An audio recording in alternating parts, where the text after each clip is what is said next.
बहुत बहुत स्वागत। अध्याय 4 प्रश्नावली 4.3 का प्रश्न संख्या 4 हल करेंगे। प्रश्न इस तरह से है, एक नगर में टैक्सी का किराया निम्नलिखित है।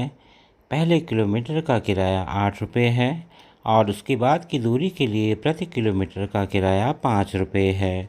यदि तय की गई दूरी x किलोमीटर हो और कुल किराया y रुपये हो तो इसका एक रैखिक समीकरण लिखिए और उसका आलेख खींचिए। तो आइए हल करें। प्रश्नानुसार कुल दूरी बराबर x किमी और कुल किराया बराबर y रुपये।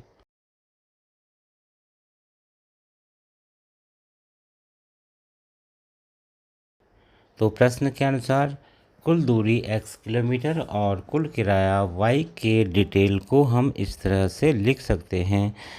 प्रथम किलोमीटर 8 रुपये,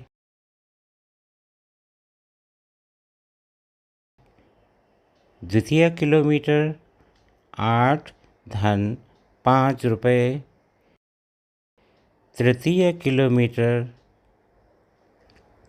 8 धन 5 धन 5 रुपये। चतुर्थ किलोमीटर का किराया जैसा कि प्रश्न में दिया गया है 8 धन 5 धन 5 धन 5 रुपये, या हम इसे इस तरह से लिख सकते हैं। प्रथम किमी 8 रुपया, द्वितीय किमी 13 रुपया, तृतीय किमी 8 धन 5 यानी 18 रुपये और इसी प्रकार चतुर्थ किमी बराबर 23 रुपये। इस तरह से प्रश्न से प्राप्त दूरी और उसके सापेक्ष किराए के लिए हम एक टेबल इस तरह से बना सकते हैं।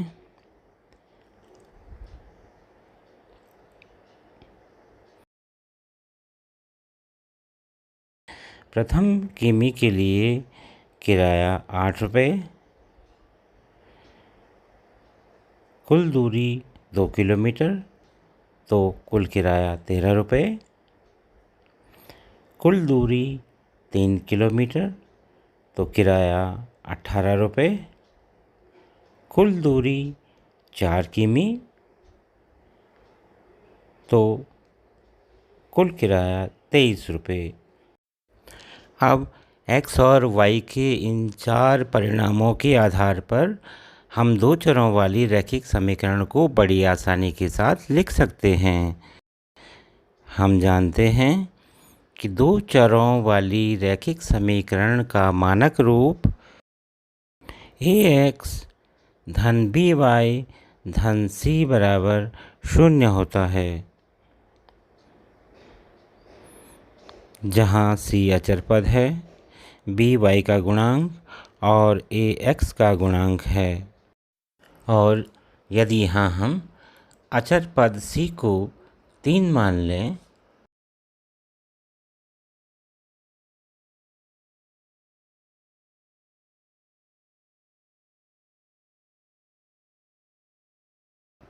तो x और y के पहले परिणाम x बराबर 1 और y बराबर 8 के लिए हम दो चरों वाली रैखिक समीकरण के मानक रूप को इस तरह लिख सकते हैं।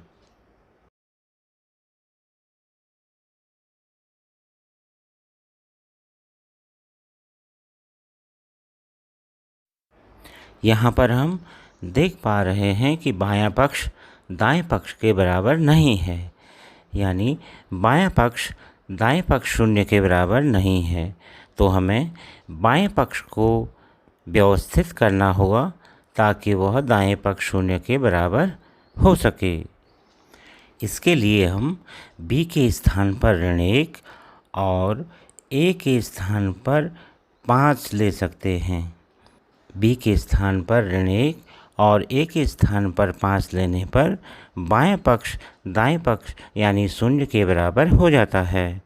अतः हमारी दो चरों वाली रैखिक समीकरण का रूप 5x ऋण y धन 3 बराबर 0 के रूप में हमें प्राप्त हो जाता है।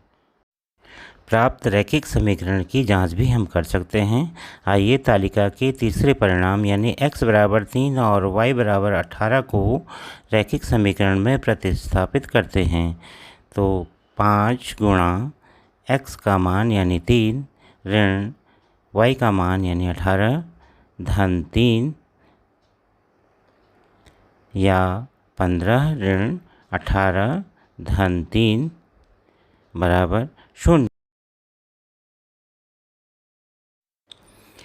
आइए अब तालिका से प्राप्त x और y के मानों के लिए ग्राफीय निरूपण करते हैं।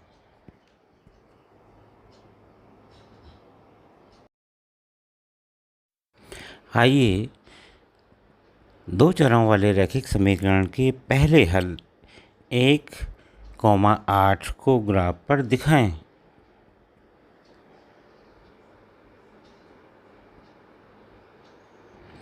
अब दूसरे हल बिंदु 2,13 को ग्राफ पर दिखाएंगे।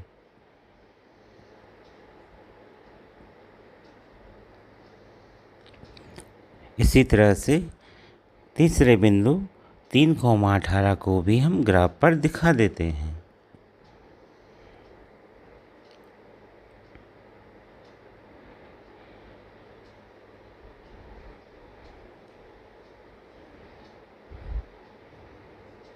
अब इन तीनों बिंदुओं को मिलाते हुए एक सीधी रेखा हम खींच लेते हैं जो कि दो चरों वाले रैखिक समीकरण को प्रदर्शित करने वाला ग्राफ है।